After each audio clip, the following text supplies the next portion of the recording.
Muy buenos días, hermanos. Les saludo en el amor del Señor. Espero que todos estén muy bien en sus casas, cuidándose, respetando las normas que hay de cuidado y también no solo cuidando su salud, sino cuidando su salud espiritual.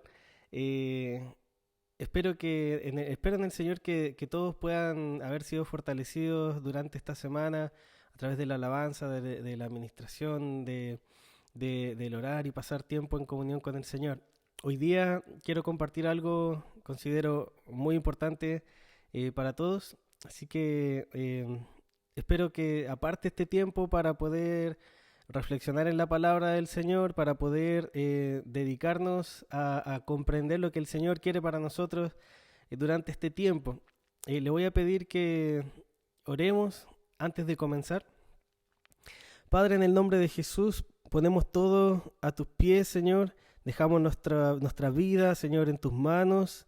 Y te pedimos que en esta mañana tú nos puedas hablar, Señor, a nuestro corazón, a nuestra mente y transformarnos a tu imagen, Señor, y ser cada vez más como tú. Padre, te damos gracias por tu palabra, porque tu palabra nos da vida, Dios. En el nombre de Jesús, amén. Muy bien, le invito a abrir su Biblia en el libro de Isaías capítulo 8. Vamos a leer el versículo 1.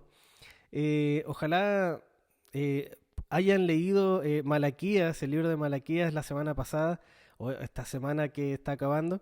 Lo hayan podido leer, es bastante corto para ir recordando también lo que estuvimos compartiendo la semana pasada. Leamos Isaías 8.1, dice: Luego el Señor me dijo, haz un letrero grande y escribe con claridad el siguiente nombre: Maher Salal Hasbaz. Esto significa: el despojo se apresura o la presa se precipita. Esto es lo que dice la Reina Valera de 1960. La nueva traducción viviente nos da un significado de este mismo nombre: rápido para saquear y rápido para llevar. Eh, ¿Qué significa esto que leímos recién? A lo mejor no es algo que nos inspire a algo, no sé, nos da una gran enseñanza. Haz un letrero, le dice Dios a Isaías, haz un letrero grande, escribe este siguiente nombre, el nombre bien extraño, dice Maher Salal Hasbaz, eh, que ya vimos lo que su significado y lo más increíble tal vez de todo esto es que Isaías después tiene un hijo y le pone este nombre a su hijo por instrucción de Dios, por supuesto. Eh, y recordemos que su significado es rápido para saquear y rápido para llevar. O el despojo se apresura, la presa se precipita. ¿Qué significaba esto? Dios le estaba dando un anticipo de lo que iba a venir a Isaías. Y hace que haga un letrero grande y lo ponga ahí y para que todos lo lean, y luego por señal también lo hace con el nombre de su hijo. Le puso este nombre y lo que anunciaba esta palabra que el Señor le había dado era que el rey de Asiria se iba a llevar todas las cosas o toda la abundancia, las riquezas de Damasco y de Samaria. Por supuesto, estas son malas noticias, pésimas noticias, eh, y, y se parece tal vez al tiempo que estamos viviendo nosotros, donde prácticamente recibimos malas noticias todos los días, a cada momento, y esto va generando algo en nosotros, va produciendo algo en nosotros. Y esto es lo que yo quiero que nos preguntemos hoy día: ¿cómo estamos reaccionando ante las malas noticias? Ante todas las situaciones adversas que se han estado dando eh, por la cuarentena o por el coronavirus o por la falta de trabajo, la falta de dinero, lo que sea. Tal vez durante este tiempo han estado ocurriendo cosas más complejas y más difíciles de llevar que el mismo virus o que la misma cuarentena. A lo mejor son cosas personales y esto lo podemos traducir en malas noticias. Si pudiéramos nosotros escribir cuál es nuestra peor noticia durante este tiempo y hacer un cartel grande, ¿no? Tal vez no ponerle ese nombre a nuestro hijo, pero sí podríamos darnos cuenta de que hay un montón de cosas que están ocurriendo. Las noticias de estos días de verdad dan miedo, asustan a cualquiera que la vea. eh, tiene una idea clara de que hay algo muy malo que está ocurriendo. De hecho, yo copié algunas de estos titulares de noticias exactamente de Chilevisión, de la página donde suben noticias cortas, donde los titulares dicen hambre y miseria, crisis sanitaria y social, aumento de contagio, alza de muertos, nuevos pics, caos. Eh, no pareciera que las cosas estuvieran muy bien. De hecho, es algo bastante alarmista. Son palabras que nos llevan a pensar al tiro en puras cosas malas. Y pareciera que las cosas se van poniendo cada vez peor con la cuarentena. Y para algunos pareciera también que esto no va a cambiar. Pareciera que esto va a ser eterno. Ya nos dijeron tal vez una semana, 2 semanas, un mes y ya llevamos 2 meses. Eh, y muchos están postulando tal vez la idea de que será durante todo este año más o menos la misma situación. Eh, la verdad no lo sabemos, solo Dios, en realidad solo Dios lo sabe, pero todas estas noticias de tan trágicas y tan pesimistas en realidad van provocando cosas en nosotros. Eh, y, y van cargando nuestro corazón con estas cosas. El problema de un corazón cargado de malas noticias es que en realidad se hace más difícil poder estar firmes, se hace más difícil eh, poder permanecer fieles a las promesas del Señor. Tal vez a algunos se le podrá hacer más difícil a lo mejor estar en calma, estar en paz. A lo mejor algunos tienen dificultades con poder orar incluso. eh, no sé, cuando hay un corazón cargado de malas noticias o de pesimismo, eh, o aparecen sentimientos como la tristeza, la soledad, el agotamiento, el cansancio, no solo físico, también mental. Y, y pasamos a cosas peores como la desesperación y el miedo. Hay gente que está con miedo. Y a veces surge esta pregunta, ¿está Dios en silencio durante este tiempo? ¿Está Dios, se le escapó de las manos? Eh, ¿Qué pasa? A lo mejor nos cuesta incluso eh, entrar a la presencia del Señor. Pareciera que oramos y no tenemos respuesta, o incluso nos parece más difícil orar. ¿Qué es lo que está pasando hoy día en tu corazón? ¿Qué es lo que está pasando en nosotros, iglesia, en nuestras vidas, en nuestro corazón? ¿Qué es lo que estamos cargando? Eh, yo sé que muchos incluso han dejado de ver noticias para no seguir cargándose, pero es prácticamente imposible no ver alguna. Si no es por la televisión, es por internet o un mensaje de algún familiar, lo que sea, en todas partes están pasando cosas que tal vez nos desaniman y van cargando nuestro corazón. Y, y ya vimos que estas malas noticias van provocando cosas en nosotros. ¿Está Dios en silencio? Puede, puede que sí. Puede que Dios esté guardando silencio. Y esto no es malo.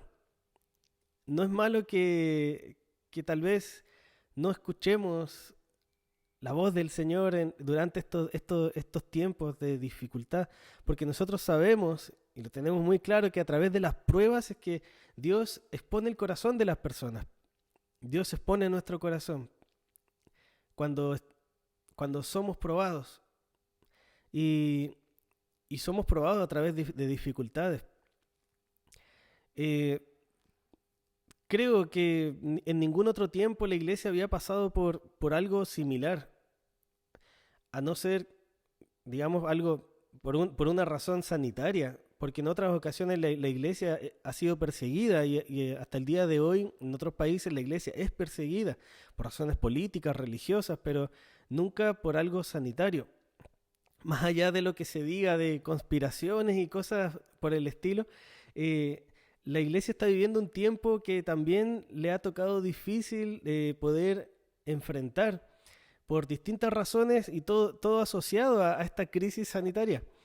Eh, y, y a mí me hace pensar mucho en esto, en los silencios de Dios y en los momentos de prueba donde nuestro corazón es expuesto delante de Dios y podemos, y donde el Señor puede ver qué hay en nosotros. Me hace acordar mucho a este periodo de 400 años de silencio, o lo que llamamos el periodo intertestamentario, que es el tiempo entre el último libro escrito del Antiguo Testamento y el primer libro escrito del Nuevo Testamento. Eh, Se llama 400 años de silencio porque no es que Dios no haya hecho nada en realidad, sino es que no hubo de parte de Dios un profeta que haya levantado con una palabra específica y le haya dicho, mira esta visión o oye esta palabra y escribe estas palabras que yo te voy a decir. Recordemos que este es uno de los requisitos para el canon de los libros de la Biblia. Ya, y aquí, de hecho, en estos 400 años aparecen muchos libros también que hoy llamamos deuterocanónicos o apócrifos. Por ejemplo, los libros de Macabeos, donde son escritos en este tiempo y donde son reconocidos como históricos, tienen un valor histórico importante, porque nos dicen qué es lo que ocurrió durante estos 400 años.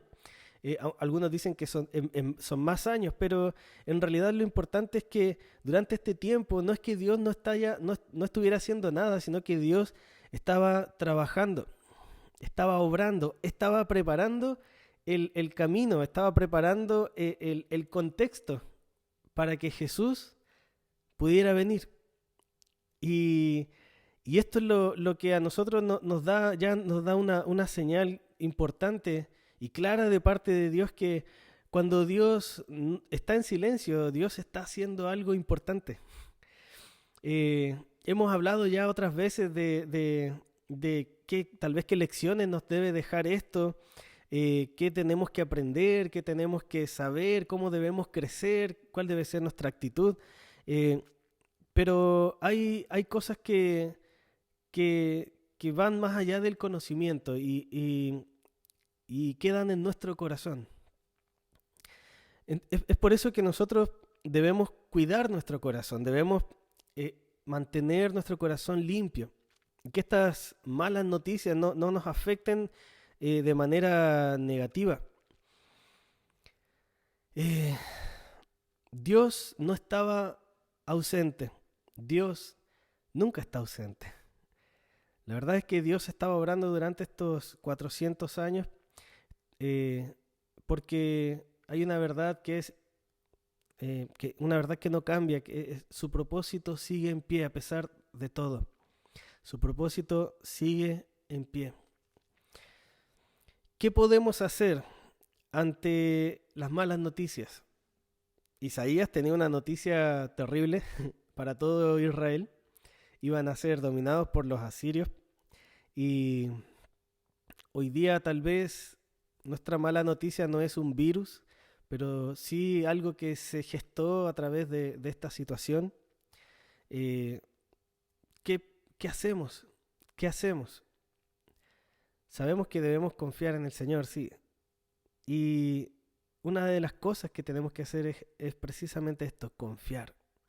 A lo mejor nos puede sonar algo muy, muy básico, muy elemental, pero la confianza en Dios nos lleva y nos abre un abanico de cosas que el Señor tiene para nosotros. En Salmos, el Salmos 13, yo les invito a que lean esta semana Salmos 13. Es un salmo que nos habla de cómo alguien que está, o el salmista que está desesperanzado por una situación y espera respuesta del Señor y no la encuentra, y siente que el Señor lo ha dejado solo y está en silencio, y de hecho no lo vamos a leer completo, pero sí hay varios ¿hasta cuándo? El salmista dice y le pregunta al Señor, ¿hasta cuándo esto? ¿Hasta cuándo esto otro? Y le pide al Señor que lo mire, que le responda, que alumbre sus ojos. Y Y nosotros también podríamos tener este mismo sentir que el salmista y decirle, Señor, mírame, respóndeme, alumbra mis ojos, muéstrame, dame claridad ante estas circunstancias, no sé qué hacer ante esta situación, las cosas se vienen una tras otra, una encima de la otra y se pone todo difícil. Y el salmista termina con esto, dice, pero en tu misericordia he confiado. Mi corazón se alegra en tu salvación. Y termina con esto que me encanta, dice, cantaré al Señor porque me ha hecho bien. Encontramos tres cosas importantes: la confianza, la alegría y el cantar. Confiar en la misericordia del Señor, que el corazón se alegre en su salvación y cantar al Señor porque me ha hecho bien.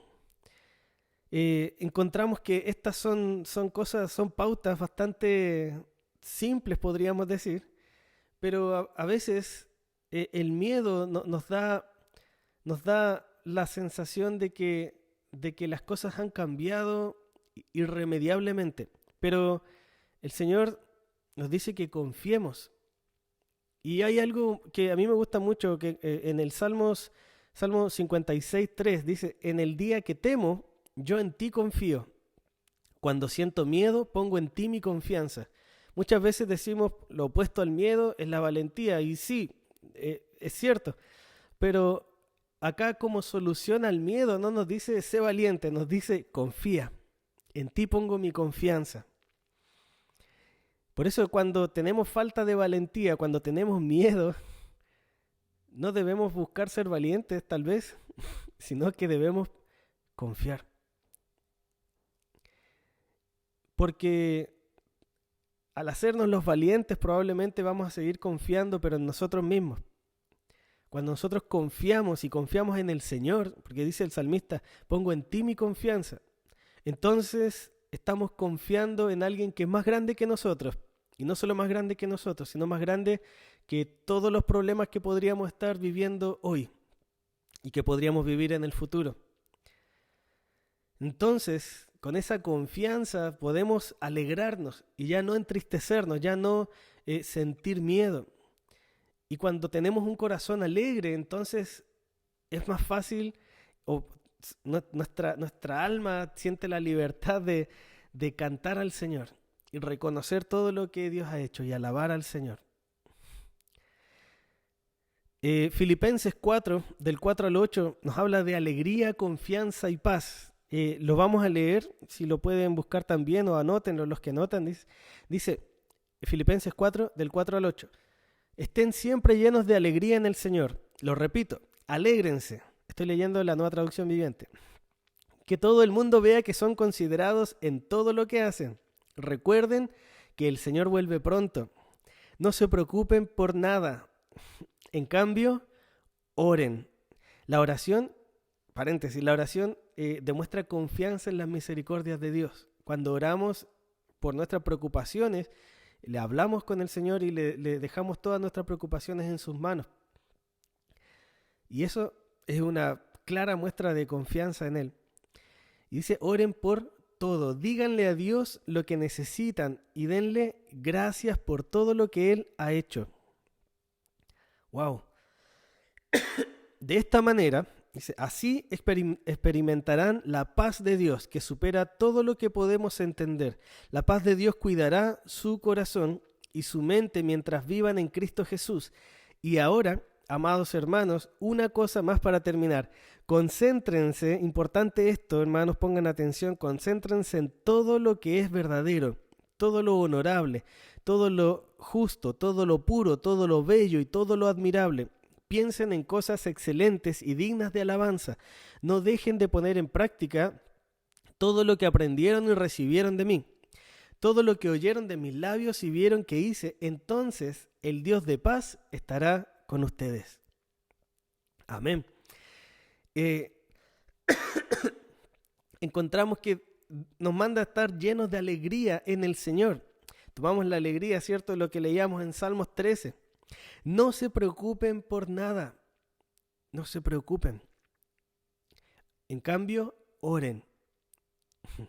Ya dijimos que la oración es lo que demuestra nuestra confianza y así podremos alabar, podemos experimentar la paz de Dios. Esa paz que sobrepasa todo entendimiento, esa paz que va más allá de lo que estamos viviendo. Esa paz que las personas admiran solamente y que no pueden tener sin Dios. En cambio nosotros sí podemos, porque Dios está con nosotros y Él es por nosotros. Ahora, el miedo es real y es válido.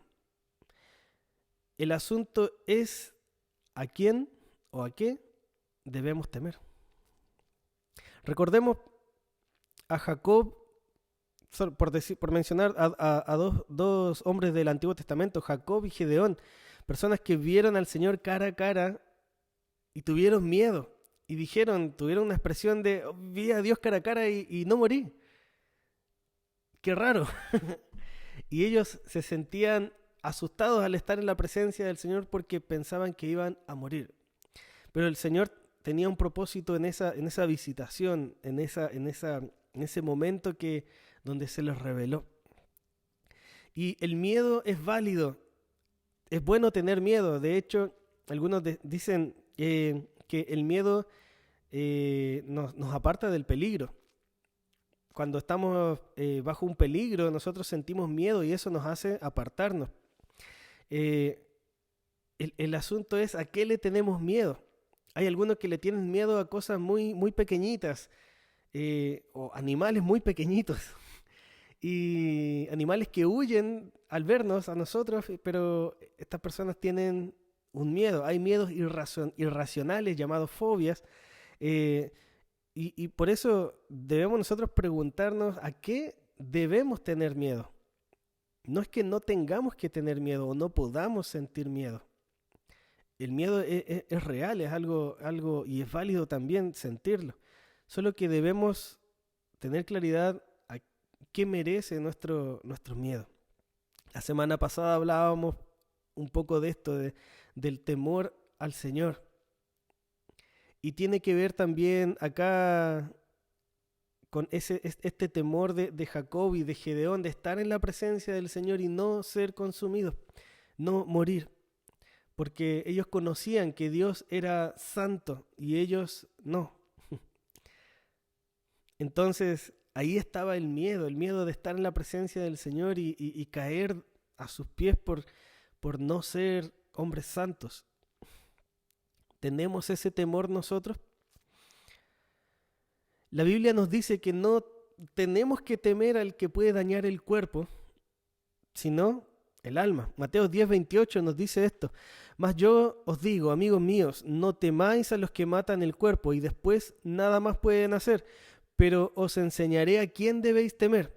Temed a aquel que después de haber quitado la vida, tiene el poder de echar en el infierno. Sí, os digo, a este temed. Y está hablando del Señor.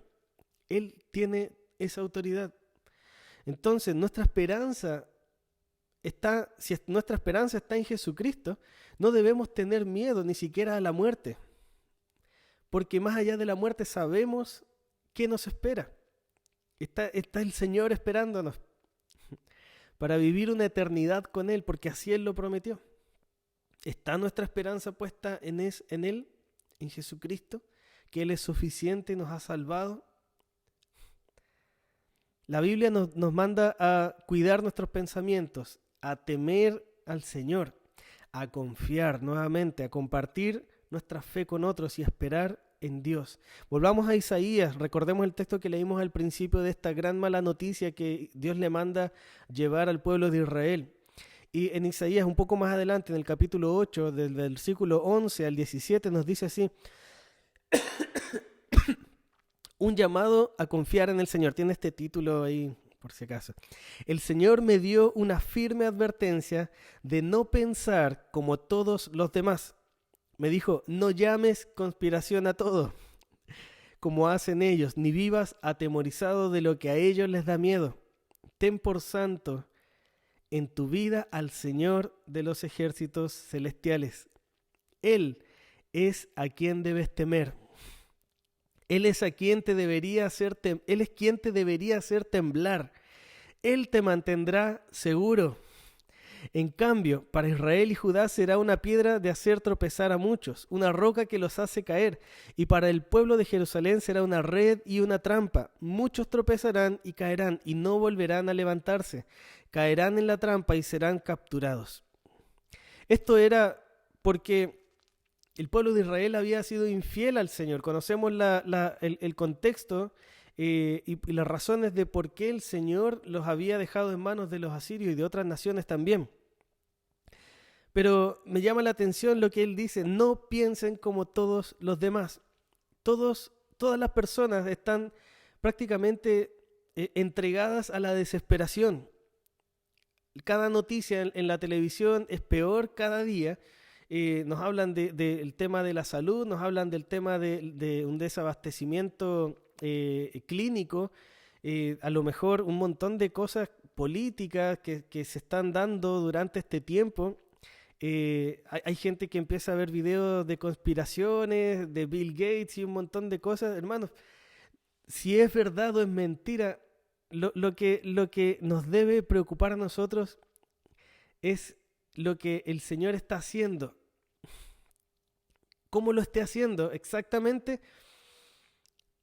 Tal vez no es algo que debieran preocuparnos tanto. No necesitamos saberlo todo. Pero sí necesitamos tener claridad en el tiempo en el que estamos viviendo y el papel que a la iglesia le corresponde llevar. Y en este tiempo el Señor quiere que nosotros mantengamos nuestra frente en alto, mantengamos nuestra fe firmes, mantengamos nuestro corazón limpio, nuestro corazón liviano, y dejemos todas esas cosas que nos preocupan, estas malas noticias. A lo mejor hay parientes, hay amigos que han contraído el virus, o a lo mejor alguna otra situación de salud y están complicados, y estamos orando por eso y hemos visto respuesta del Señor a través de todas estas situaciones que han estado viviendo, y vemos la mano poderosa del Señor.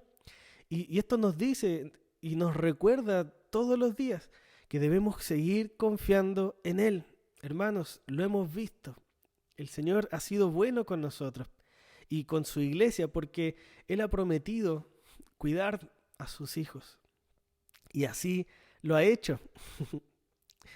Nos dice: no piensen como los demás. Nosotros tengamos por santo al Señor de los ejércitos celestiales, y nos dice: a Él es a quien debes temer. Hablamos del temor de Dios la semana pasada. Temor al Señor. Practica eso en tu vida. A Él debemos temer, sí o sí. Igual como Jacob, igual como Gedeón. Él es un Dios santo. Guardémonos en santidad. Dice: Él es quien te debería hacer temblar. Hermanos, pongamos a Dios frente a nosotros, y pongamos nuestro problema frente a nosotros, y te aseguro que tu problema no es mayor que Dios, no es más grande que Dios. El Señor siempre tiene el control de todo. No importa qué, el Señor siempre tiene el control. Él te mantendrá seguro. Preserva las enseñanzas de Dios. Confía sus instrucciones a quienes me siguen. Yo esperaré al Señor, que se ha apartado de los descendientes de Jacob. Y termina Isaías con esto: pondré mi esperanza en Él. ¿Sabe, hermanos? Nosotros tenemos una garantía, que es la garantía del amor de Dios. Su perfecto amor echa fuera el temor. Primera de Juan 4:18 dice esto: en esa clase de amor no hay temor, porque el amor perfecto expulsa todo temor. Si tenemos miedo es por temor al castigo, y esto muestra que no hemos experimentado plenamente el perfecto amor de Dios. La garantía de cada creyente, de cada cristiano, de cada hijo de Dios, es el amor de Dios. Dios nos entrega su amor como garantía. No podemos decir que no podemos ver el amor de Dios. Aun si hoy las cosas fueran muy distinta, nosotros podemos recordar siempre que el amor de Dios se manifiesta a cada momento, haciéndonos hijos suyos, limpiados por su sangre, comprados, purificados, día a día santificados. El Señor no solamente se preocupó de darnos salvación, Él dijo que nos sostendría. Ante la enfermedad Dios tiene autoridad. Mateo 8:8 dice, recordemos esta historia, no quiero entrar en detalle, solo que recordemos cuando el centurión se acerca a Jesús y le dice, Señor, no soy digno de que entres bajo mi techo, solamente di la palabra y mi criado sanará. Conocemos la historia. Jesús dice, wow, tremenda fe, que sea como has pedido. Y la palabra del Señor dice que el criado del centurión fue sano en ese mismo momento. Ante la enfermedad, Dios tiene toda autoridad. Confiemos en Él. Incluso si nos llegamos a contagiar, confiemos en Él. Ante la necesidad económica, recordemos a Elías cuando hay una sequía de años, igual provocada en parte por lo que él estaba haciendo y el trabajo de Dios a través de Elías. En Primera de Reyes, capítulo 17, 15 y 16, dice, entonces ella, la viuda, fue e hizo como le dijo Elías, y comió él y ella y su casa muchos días, y la harina de la tinaja no escaseó, ni el aceite de la vasija menguó, conforme a la palabra que Jehová había dicho por Elías. Recordemos esto, no tenía nada más que un poco de harina y un poco de aceite. Elías le pide que le haga un pan, algo ahí, y lo prepara, y luego ora, y ¿qué pasa? Que el aceite comienza a salir y no se acababa, y de una botella comenzó y llenó un montón de tinajas que se tuvo que conseguir, porque ya no cabía más, y cuando se acabaron dejó de salir aceite. El Señor provee de todo, y a lo mejor te va a usar a ti, a lo mejor me va a usar a mí, va a usar a su iglesia, porque esa es la manera en que Dios va haciendo, también va obrando en el mundo a través de su iglesia. Debemos estar apercibidos de la voz del Señor y ser obedientes cuando Él lo pida. Amén. Dios puede suplir toda necesidad. Y aún ante la muerte,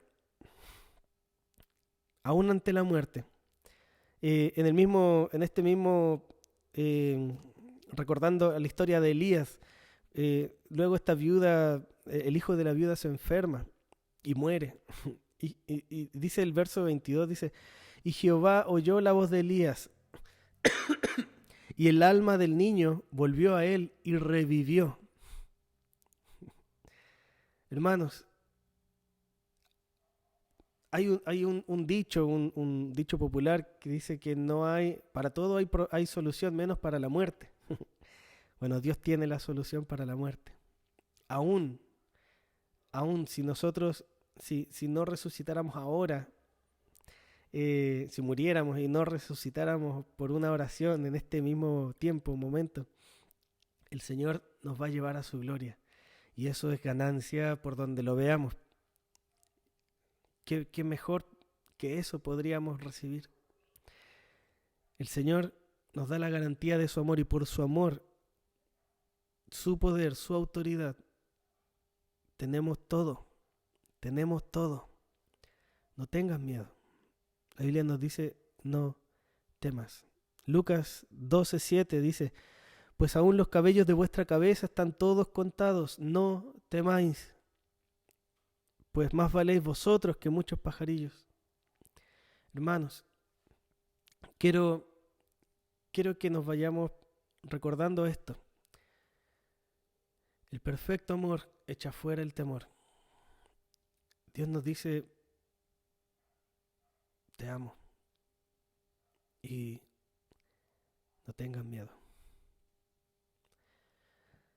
Quiero que hagamos una oración en este momento y podamos tener esto muy presente en nosotros. Yo le dije la semana pasada, puedes ver 1000 videos, pero si la palabra del Señor no hace algo en ti, no nos sirve de nada. yo te voy a pedir que hagamos una oración pidiéndole al Señor que haga algo en nosotros, que quite todo temor de nosotros. Amén. Confiamos en Él. Padre, en el nombre de Jesús te damos gracias por tu palabra. Te damos gracias, Señor, por tu amor tan grande, por tu cuidado, Señor, tan grande, porque sabemos que tú no nos dejas solos, Señor. Padre, gracias, gracias, gracias, Señor, porque has demostrado tu amor con muchas, muchas cosas que tú nos has dado, Señor. Muchas veces has respondido nuestras oraciones, Señor, por situaciones muy complicadas de salud, por situaciones muy complejas, Señor, tal vez económicas. Y yo sé y confío en ti, Señor, por tu amor, por tu gracia, por tu misericordia, que tú vas a seguir siendo fiel a tu palabra y vas a cuidarnos, Señor, como lo prometiste, Señor. Y sabemos que cualquier cosa, cualquier problema, Señor, está también bajo tu control. Y queremos confiar, Señor, en tu voluntad. Confiar, Señor, en tu control. En que tú tienes todo en tus manos, Señor, también nuestras vidas. Señor, te pertenecemos y te entregamos todo a ti en confianza, Señor, en amor y en gratitud. Te alabamos. Gracias, Señor. Gracias, Dios, porque tú eres bueno y nos amas por siempre. En el nombre de Jesús. Amén. Amén, iglesia. No te olvides. Dios te ama. No temas. Que el Señor te bendiga.